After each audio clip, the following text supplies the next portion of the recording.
Olá.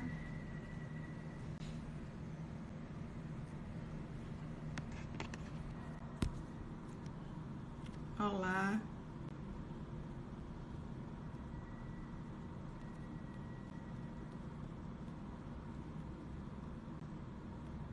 Olá. Tô fixando aqui o tema na tela.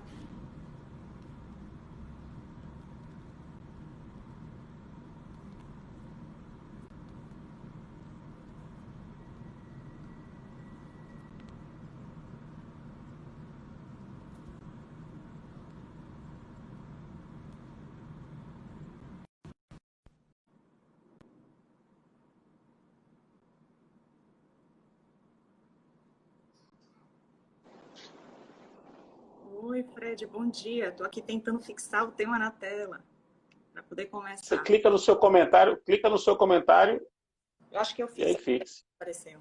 Eu sabia porque eu não tava conseguindo, tava segurando e não tava conseguindo. Oh, meu Deus, vamos lá. Bom dia, Fred. Bom dia a todas. Bom dia, minha querida. Bom dia, galera que está entrando aí nessa sexta-feira de manhã do dia 12 de junho, Dia dos Namorados. Feliz Dia dos Namorados para todo mundo. Bem, estamos nós aqui, eu e Fred, para poder conversar entre nós e também com vocês, né, sobre esse tema de hoje fixado aí na tela, o incidente de assunção de competência. Mas a gente não poderia começar esse nosso diálogo sem antes eu lembrar a vocês que nós estamos aqui fazendo essa live no contexto do projeto Mulheres no Processo, do Instituto Brasileiro de Direito Processual, que vem aí com essa intenção de dar visibilidade à mulher acadêmica, produtora de conhecimento processual, né, de qualidade. E estamos fazendo lives semanais, às sextas-feiras, 10 horas, sempre com uma mulher participando, às vezes duas mulheres, uma mulher, um homem, dialogando, enfim, o que importa é a gente ter essa presença feminina, né?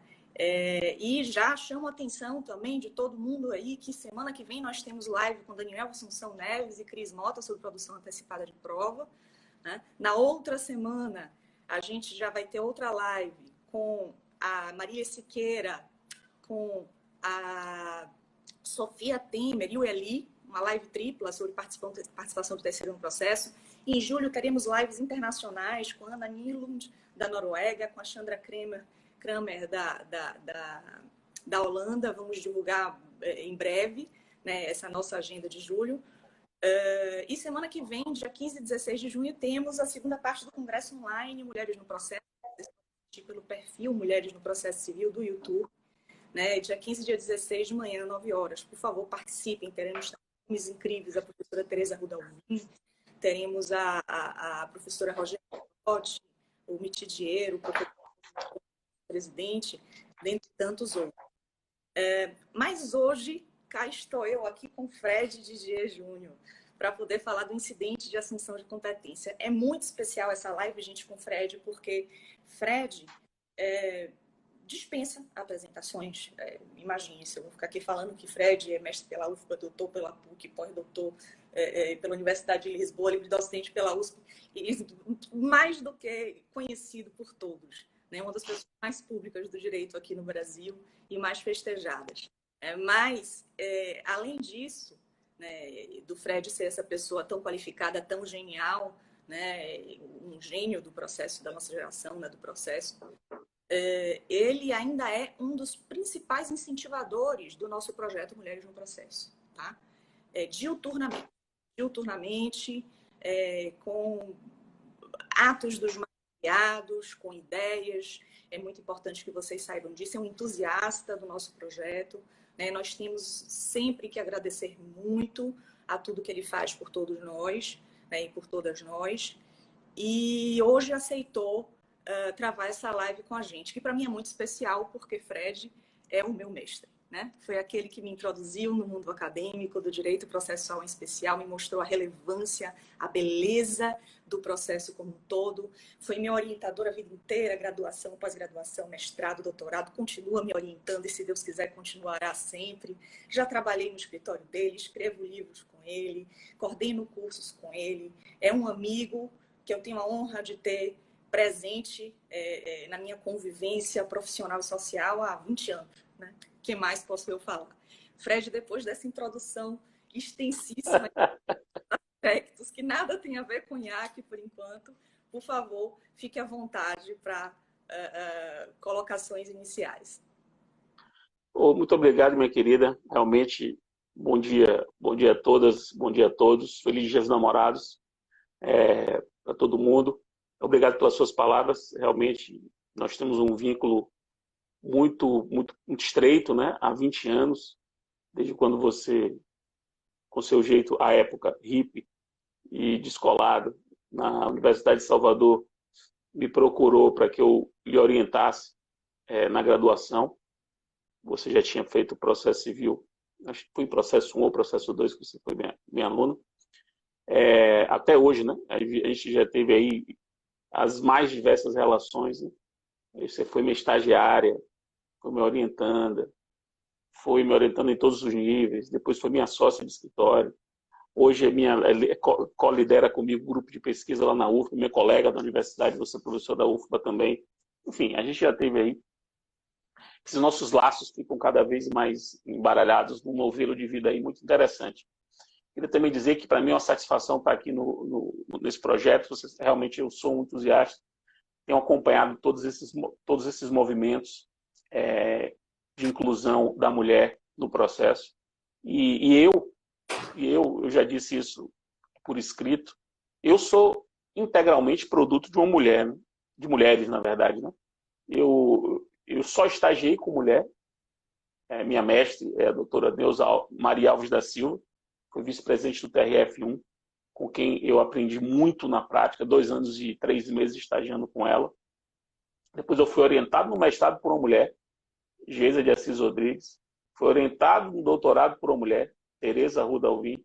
Fui supervisionado no pós-doutorado por uma mulher, Paula Costa Silva.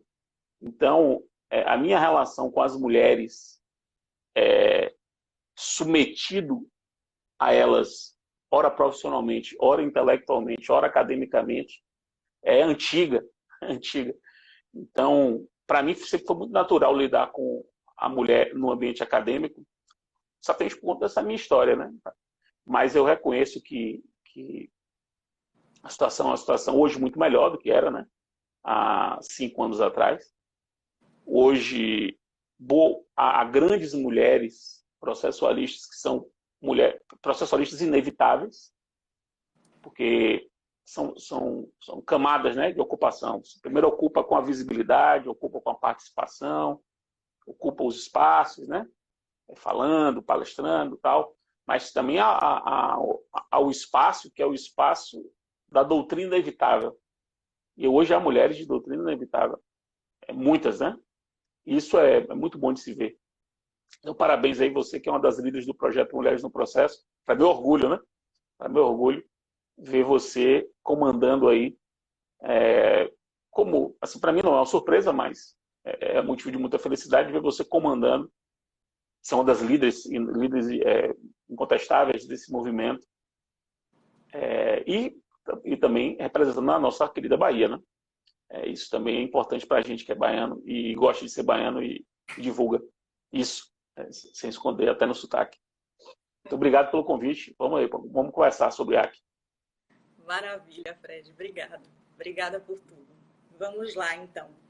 Bem, apesar de eu ser a mulher dessa conversa, né, eu sou também anfitriã. Né? E Fred é o nosso convidado. Lá vem. Lá vem você. Pois é. Nós vamos travar um diálogo sobre IAC, né? Vamos bater um papo sobre o incidente de assunção de competência, que foi um tema, inclusive, escolhido pelo Fred, tá? Claro, eu vou deixar Fred 100% à vontade para ele tecer as considerações que ele considerar necessárias, né? Não custa nada a gente, inicialmente, lembrar aqui todo mundo que o IAC é um incidente processual que se instaura dentro de um tribunal, né? Dentro de qualquer tribunal, diga-se de passagem, né? Inclusive em tribunais superiores, tribunais trabalhistas. No STJ, inclusive, a gente já tem um sem número já temos IACs admitidos e julgados, inclusive em matéria processual, em tema de direito processual. Nos tribunais trabalhistas, eu ainda não tenho conhecimento, talvez Fred tenha, da penícia de IRDR, eu já soube da instauração em tribunais trabalhistas, mas de IAC ainda... Eu já tentei instaurar um IAC aqui no TRT da 5ª Região, não consegui. Eles admitiram a possibilidade teórica, mas entenderam que o caso não era um caso de IAC. Aquele caso concreto não justificaria isso, né? Embora admitissem a possibilidade teórica. Então, a possibilidade... Mas realmente é uma coisa que uma coisa que se disseminou, né? Se disseminou bastante. Eu não sei se você sabe, Paula, de um bastidor aí, que é interessante as pessoas saberem, um bastidor sobre o IAC no código. Veja, o texto base do IAC, o texto do caput base, não é exatamente o mesmo, mas a base, veio do parágrafo 1º do 555 do Código de 73. Então, era um parágrafo 1º de um artigo que cuidava de julgamento de apelação em agravo, então ninguém dava a menor bola. Um parágrafo acrescentado por uma das reformas do CPC, acho que foi a segunda etapa da reforma, que foi inspirado no regimento interno do STF.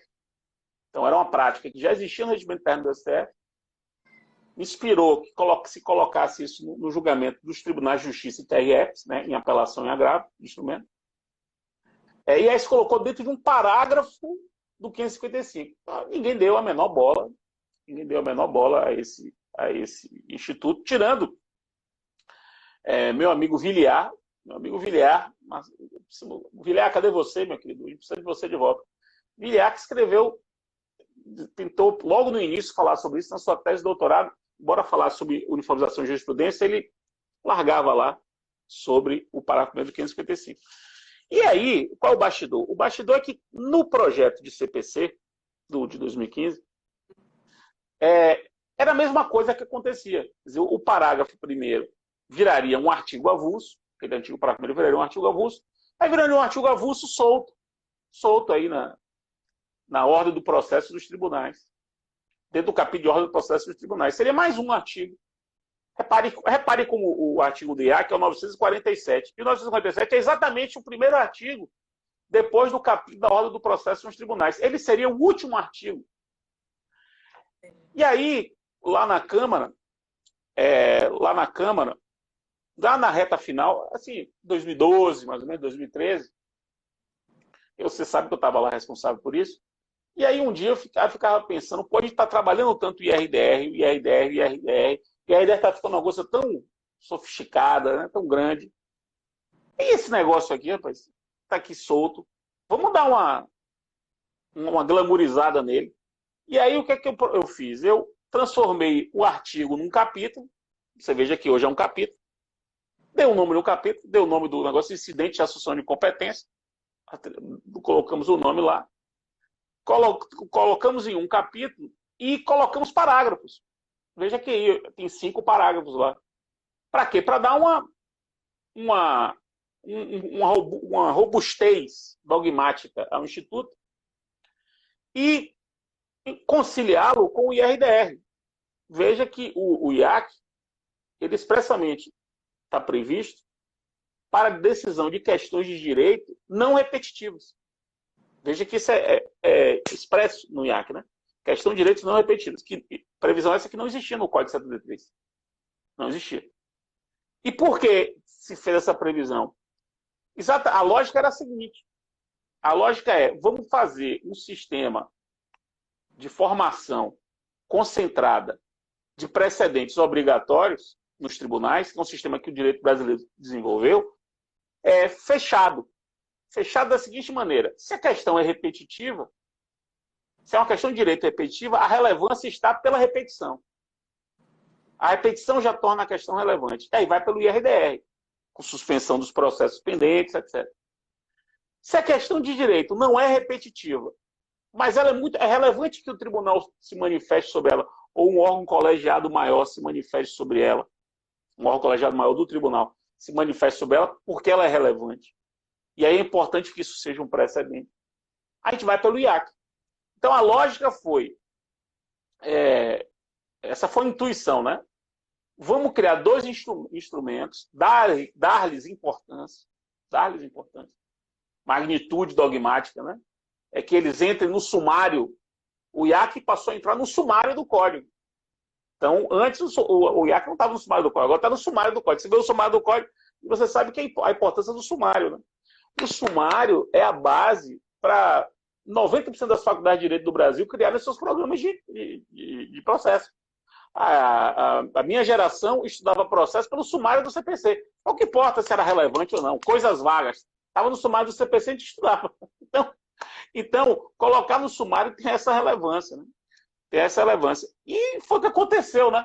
O IAC, que era um instituto que existia, mas era desconhecido, passou a ser um instituto ultra conhecido, ou virou rubrica de tribunal, de cadastro de processo de tribunal. O STJ instaurou o IAC com esse nome, né? Livros sobre IAC, Vinícius Lemos, Aloysio Mendes, livros sobre IAC, capítulos de livros sobre IAC. Né?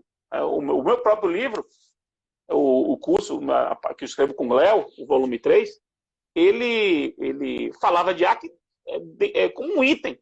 Era um item dentro do capítulo Ordem do Processo nos Tribunais. Agora é um capítulo. Como você mesmo viu lá, um capítulo. Sei lá, 25 páginas, 20 páginas, não me lembro quantos capítulos, quantas páginas são. Você falou que o IAC, né, ele não pressupõe repetitividade. Quando há repetitividade, é IRDR. Quando não há repetitividade, caberia o IAC.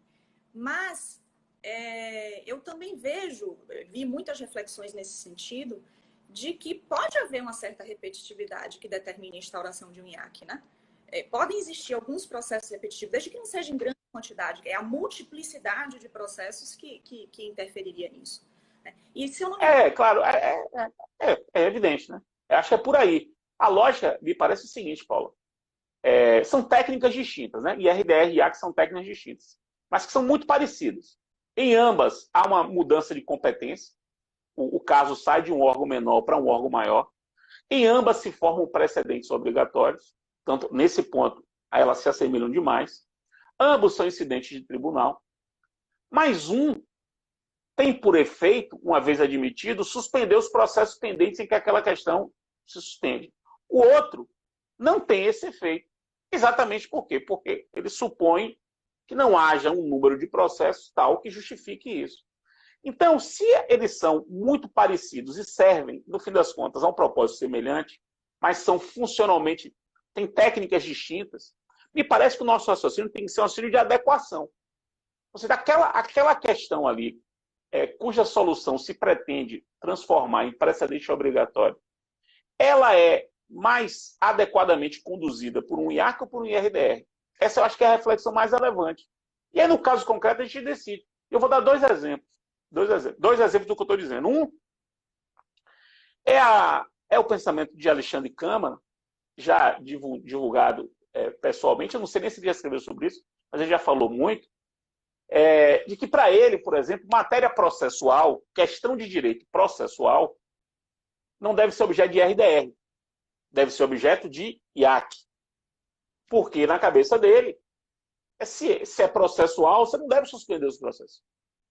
Não deve suspender os processos. Então, vai para o IAC. Mesmo que haja milhares de processos em que aquela questão esteja sendo discutida. Sendo processual, deveria ser para IAC. Eu nem concordo com isso, mas veja a lógica dele. É uma lógica de adequação. É uma lógica de adequação. E um outro ponto nesse mesmo tema exatamente porque eu acho que a lógica de adequação é a lógica mais interessante, a gente pode defender uma fungibilidade deles. Se suscita o IAC e o tribunal entende que há muitos processos e vale a pena usar a técnica da suspensão, processa como IRDR. Se suscita em IRDR. Aí o tribunal, eu não vou parar esses processos todos aqui por essa questão. Vai por IAC. No fim das contas, o que é relevante não é o nome, é o método. Se o método da discussão for um método com contraditório reforçado, participação reforçada, motivação da decisão reforçada, aí está valendo, do meu modo de ver. Né? Não sei o que você acha. O que você acha? Não, com certeza. Com certeza. Inclusive, Marinoni, ele faz uma reflexão que me parece interessante. No IRDR, predominaria um fator quantitativo, né, quantitativo, né, dessa multiplicidade de processos que impõe um tratamento peculiar em razão disso, né? E no IAC você tem um fator, pesa mais um fator qualitativo, né, da relevância da questão que está ali em jogo, né, da repercussão social, dessa necessidade de prevenir ou compor uma divergência que existe em torno dela, coisa que o valha. Inclusive, uma das coisas uma das reflexões que eu vejo ele levantar é o fato de o 947, quando ele trata do IAC, ele prevê que o tribunal, ou melhor, o órgão competente dentro do tribunal para julgar o IAC, ele vai admitir e julgar o IAC quando ele constatar que há um interesse público ali envolvido. É isso, para mim, né? Será que esse interesse público que o tribunal há de constatar para poder conduzir, julgar o IAC, é um outro requisito que se diferencia dos demais, né? Além da causa envolver uma questão de direito relevante, ter uma grande repercussão social, né? Não havendo multiplicidade de casos repetitivos, né? Ou então ter essa conveniência de prevenir ou compor uma divergência, você ainda teria como algo diferente ou um algo mais a necessidade de se constatar que há um interesse público, né, envolvido nesse caso. Será que isso seria relevante? O que você pensa, Fred? Não sei. Eu tenho um pouco de dificuldade com isso. Na verdade, eu não gosto do termo interesse público, né? Então, já tenho uma má vontade terrível com ele. Acho que você sabe disso. Sempre que a gente apela para esse conceito, essa ideia, torna tudo muito difícil, né? Tudo muito difícil, porque é uma ideia muito manipulável. As pessoas acham, tem gente que acha, por exemplo, que o meu regime de bens no meu casamento é de interesse público, porque é casamento. Quer dizer, é nesse nível de manipulação conceitual, né? Tem gente que acha que a minha orientação sexual é de interesse público. Eu acho que essa ideia de interesse público para justificar o IAC não dá certo. Eu acho que o que tem que justificar o IAC é a relevância da questão. E, na minha opinião, a relevância da questão é uma relevância semelhante à da repercussão geral. Então, aqueles mesmos critérios, repercussão econômica, política, jurídica e social. Então, quando a questão de direito ela tiver repercussão econômica, jurídica, política e social, ela tem relevância para a IAC. O que, na minha opinião, inclusive, resolve um problema que o Código não resolve. Porque o Código diz que o recurso extraordinário interposto contra acordo de IRDR é um recurso que tem presunção de repercussão geral. Recurso extraordinário interposto contra acordo de IAC tem presunção de repercussão geral? O Código não diz. Eu acho que tem. Exatamente porque o IAC carrega consigo uma questão que é de repercussão geral, que é a questão relevante ao objeto do IAC. Maravilha. E aí eu vejo você o tempo todo invocando regras de GRDR, de julgamento de casos repetitivos, para poder falar do IAC, né, Fred?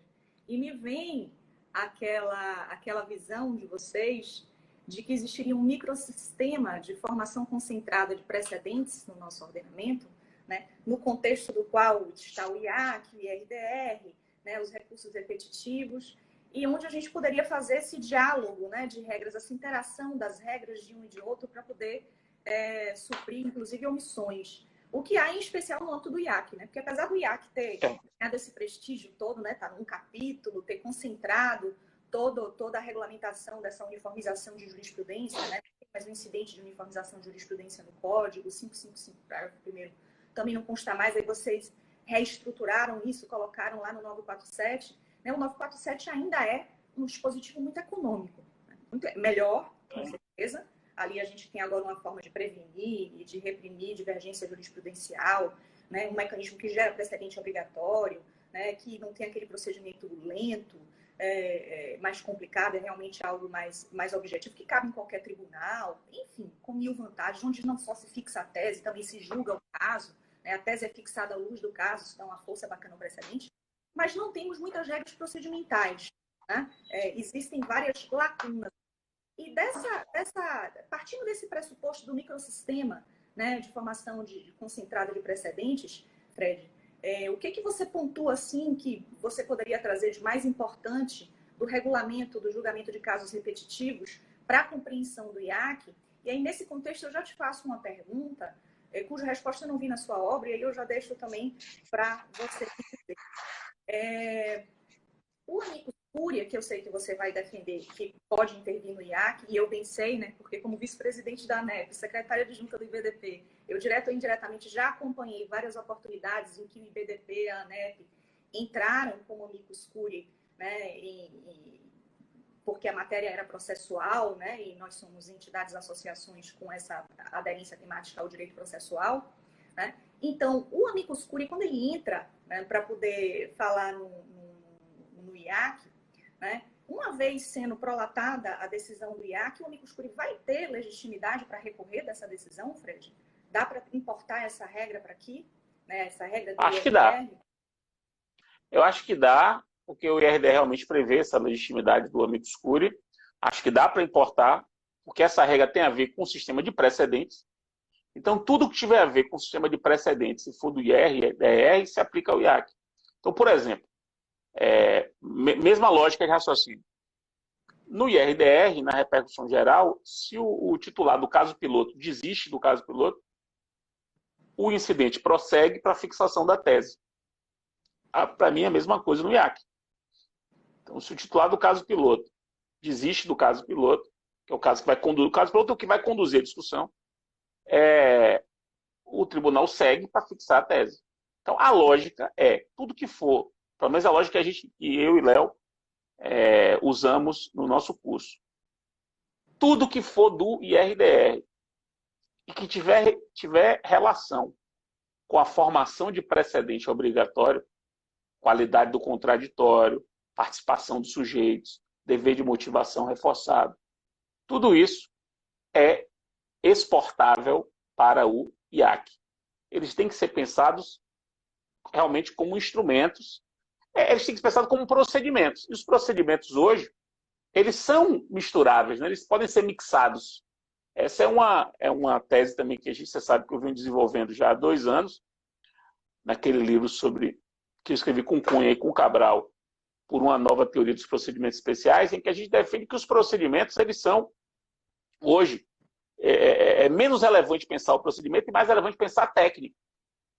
E saber que as técnicas, elas transitam entre os procedimentos. Então, essa é a nossa lógica.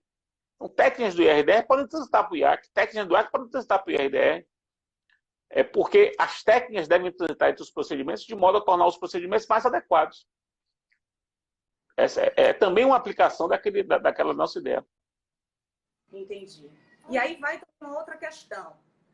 Estou aproveitando para saber tudo que você pensa que não está no seu livro, hein? Vamos lá. Tem muita coisa que eu não pensei, vou pensar agora, depois de sua pergunta. Vamos lá.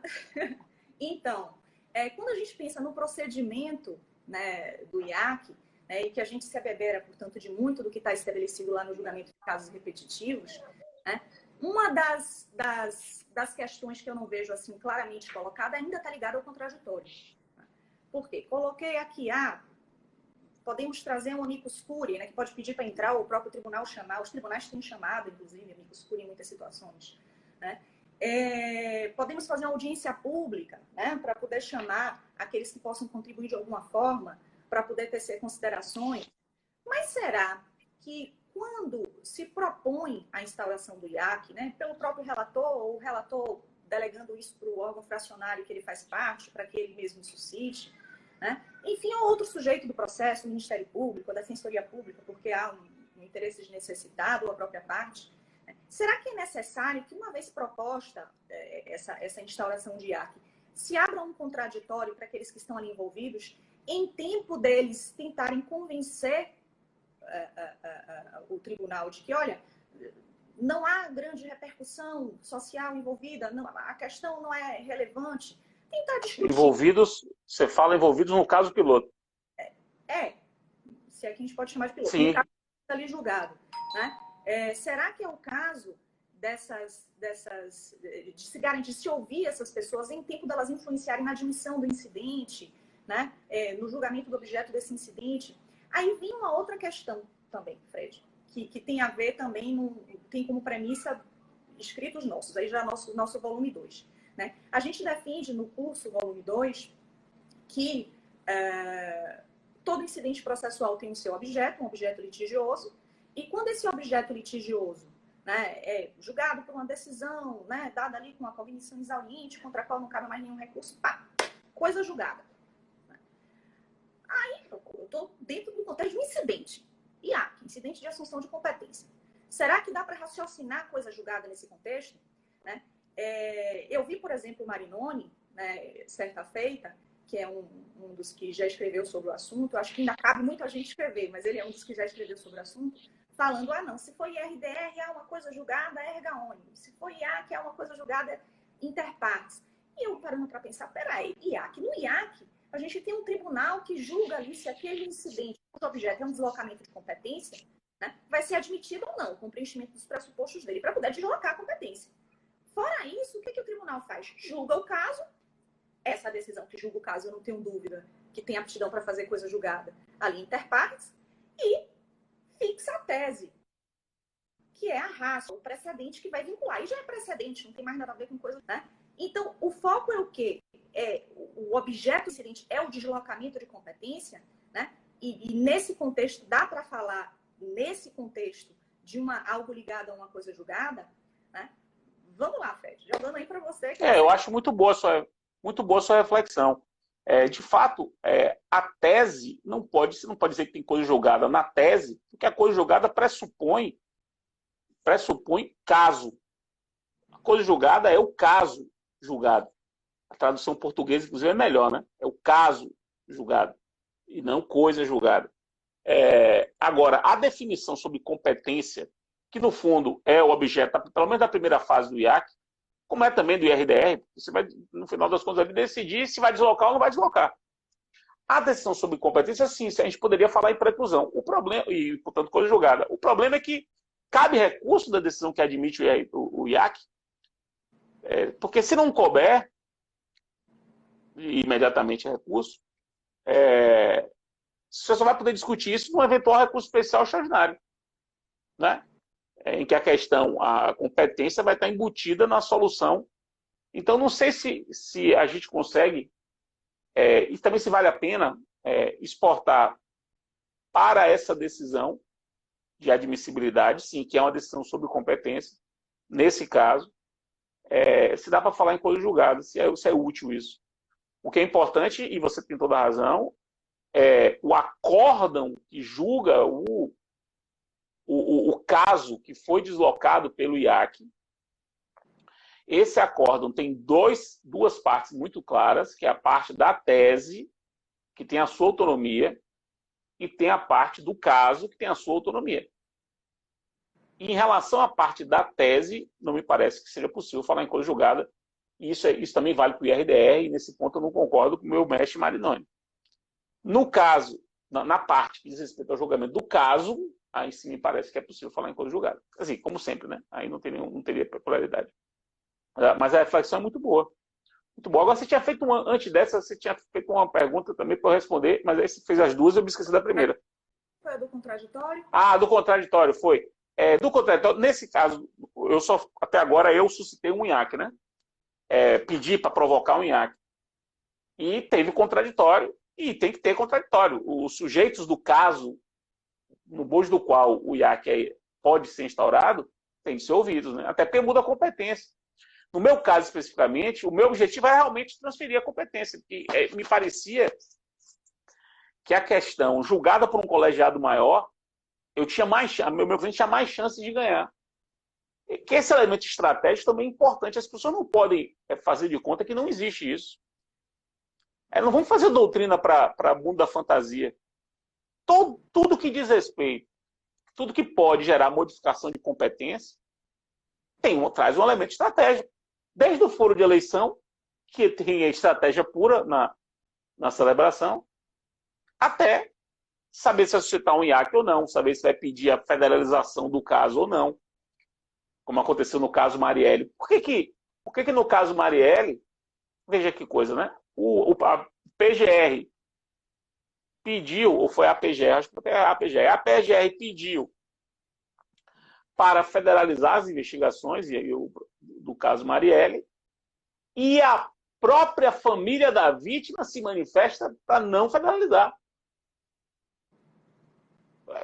Veja, foi o que aconteceu. O STJ acabou dizendo por unanimidade que não era para federalizar. Então tem estratégia das discussões sobre competência. E porque tem, me parece claro que as partes têm que ser ouvidas. Com certeza. Isso me faz até lembrar, Fred, também, quando você falou de estratégia, que, sobretudo no contexto do IRDR, eu, como advogada e também na convivência de colegas advogados, eu constato que muitas vezes o advogado sugere, ou que nesse caso a gente pode provocar um IRDR. Né? No caso do IAC, eu ainda não vi esse comentário, mas até porque não há multiplicidade de processos. Mas, às vezes, há uma resistência, né, do jurisdicionado, da empresa, ou quem quer que seja, ele fala assim, não vamos, pelo que você está me dizendo, se surgir um precedente obrigatório negativo para mim, isso pode acabar me prejudicando em uma multidão de processos. Então, é isso aí. E veja, Paula, é exatamente isso, e veja a seguinte reflexão. Eu e Léo passamos a defender, na segunda edição pós-CPC, não na primeira, mas na segunda pós-CPC, que pedir IRDR é poder especial de advogado. Pedir IRDR é poder especial de advogado. Agora você desapareceu de novo.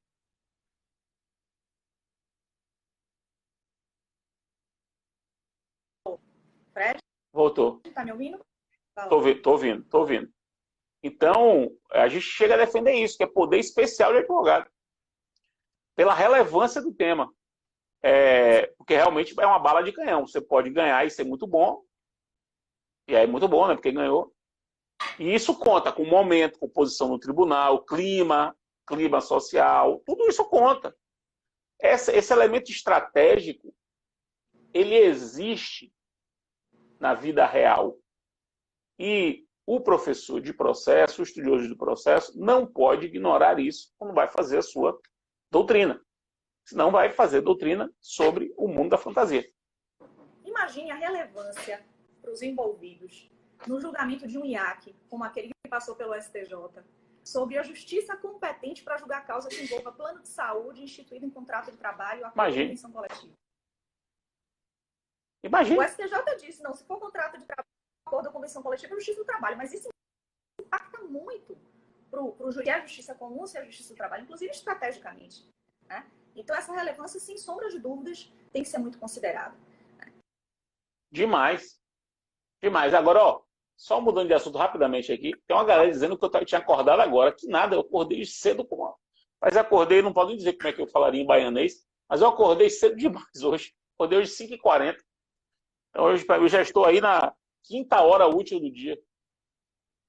Isso é a sua carinha de quem está trabalhando muito, figura. Aí o pessoal acha que rapaz, esse período eu estou trabalhando demais. Estou trabalhando alucinadamente. Enfim, já sabemos por quê, né? Mas vamos lá. Fred, o Emílio, ele falou algum tempo atrás, aqui no chat, né, nos comentários, que ele tem conhecimento de alguns tribunais que mantiveram no regimento interno um incidente de uniformização de jurisprudência. E ele ficou curioso, assim, como é que a gente lida, né, com a subsistência em regimento interno do incidente de uniformização de jurisprudência? Eu parando para pensar, né, será que isso pode ser considerado ainda mantido com o advento, né, do CPC de 2015, com esse novo instituto que assume essa tarefa de tratar da divergência jurisprudencial? Né? E aqui a gente já está caminhando para o final, eu vou colocar mais uma ou duas coisas para você comentar também, Fred, mas eu queria te pedir para lembrar de gravar o vídeo no IGVT, para depois a gente puxar para o perfil do Mulher. Mas ele vai gravar só essa metade, vai ficar estranhíssimo, né? Eu gravei outra metade. Você gravou outra? Tá bom, eu gravo. Depois tem que fazer uma edição aí, viu? Fazer uma edição para... Não se preocupe, deixa com a gente. Então, Murilo Avelino entrou, tá aqui rindo da nossa cara. Olha, então, a outra questão, né?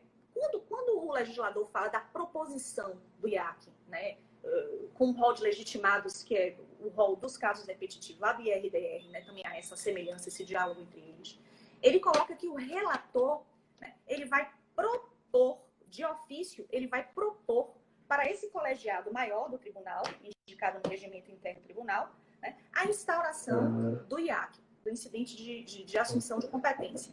Né?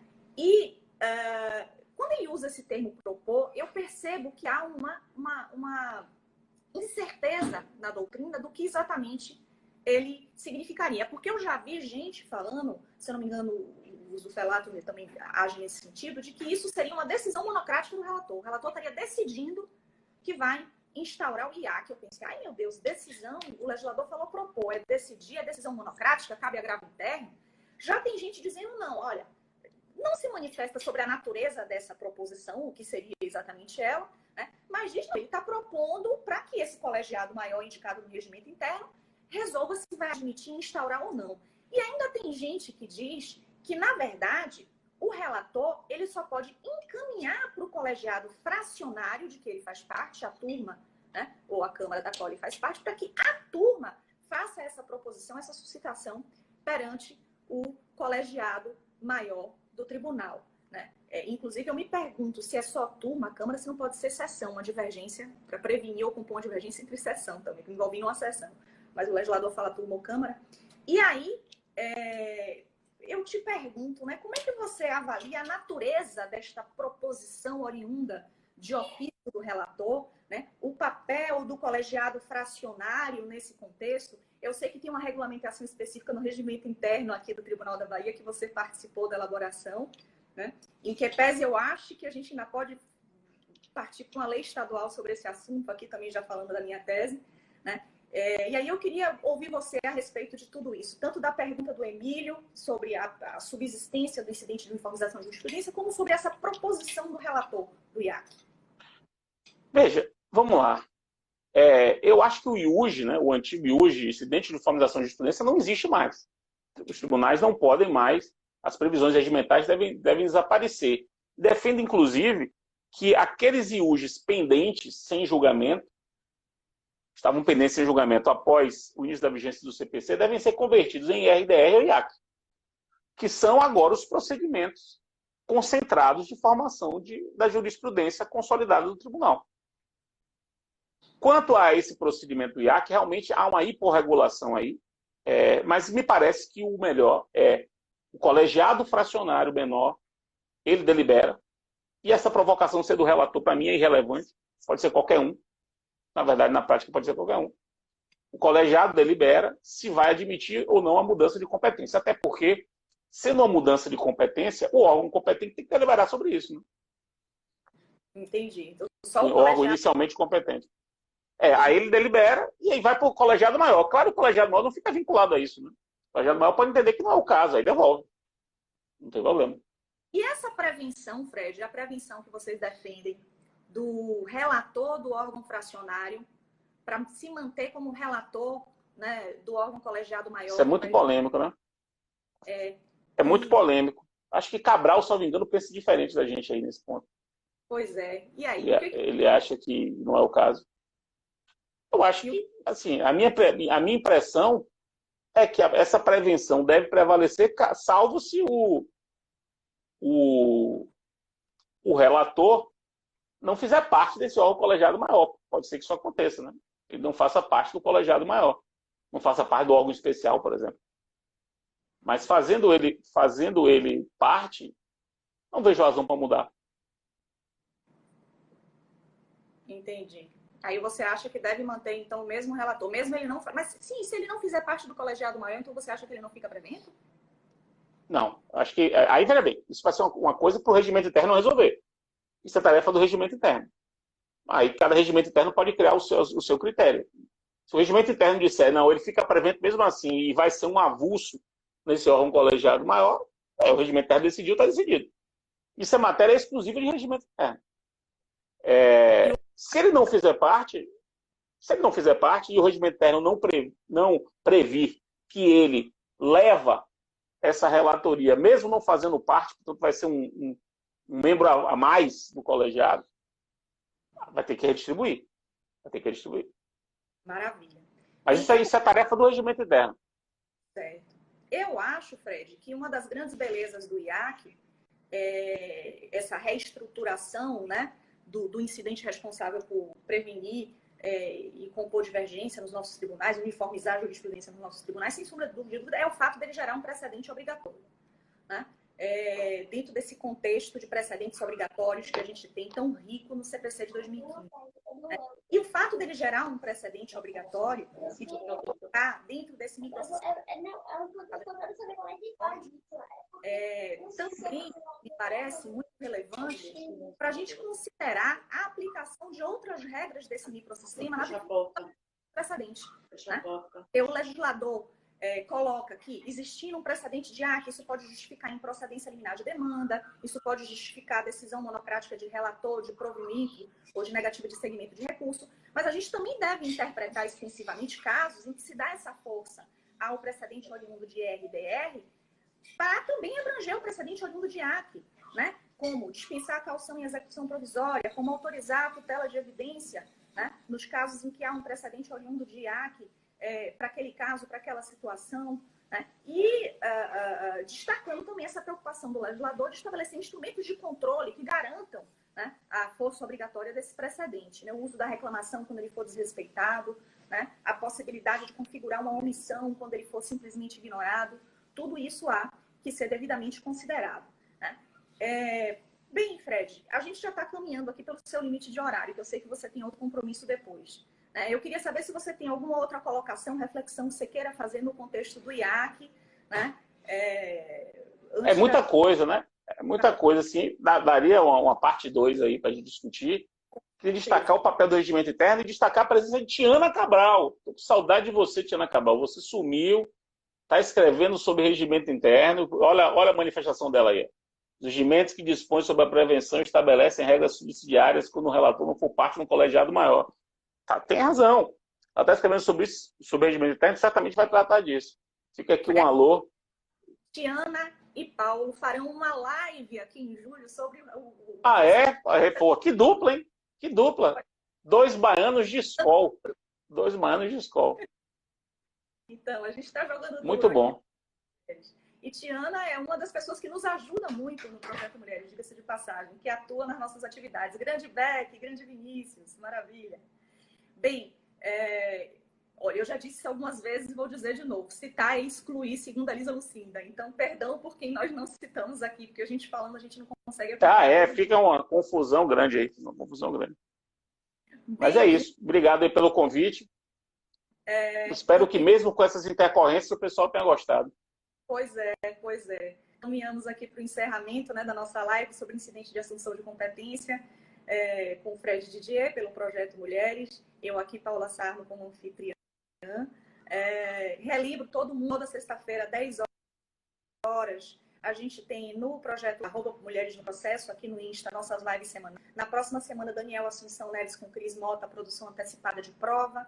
Na outra, Sofia Temer, Eli e Marília Siqueira falando sobre a participação de terceiro no processo, uma live tripla. No mês que vem, em julho, teremos lives internacionais com Ana Nilund, da Noruega, com a Xanda Kramer, da Holanda, e diversas outras, como essa da Tiana e do Paulo. A gente vai publicar em breve nossa agenda de lives. Não percam, semana que vem, dia 15, às 9 horas da manhã, na nossa conta do YouTube, nosso canal do YouTube Mulheres no Processo Civil. É a segunda parte do nosso curso online Mulheres, com a professora Tereza Rudalvinha, a Rogéria Dotti, o professor Paulo Lucon, nosso presidente do IBDP, o Daniel Mitidiero e tantos outros. Vocês serão todas e todos muito bem-vindos, queridos. Fred, nosso agradecimento imenso a você pela sua participação. Foi um prazer inenarrável poder conversar com você pela primeira vez sobre o incidente de assunção de competência. Sempre aprendemos muito com você, né? Lembre de gravar o vídeo para a gente depois disponibilizar. Vou gravar, beleza. Depois edita aí, porque vai ficar um confuso se não editar. Com certeza. Beleza? Com certeza. Valeu, pessoal. Bom dia a todos, viu? Fiquem com o meu abraço.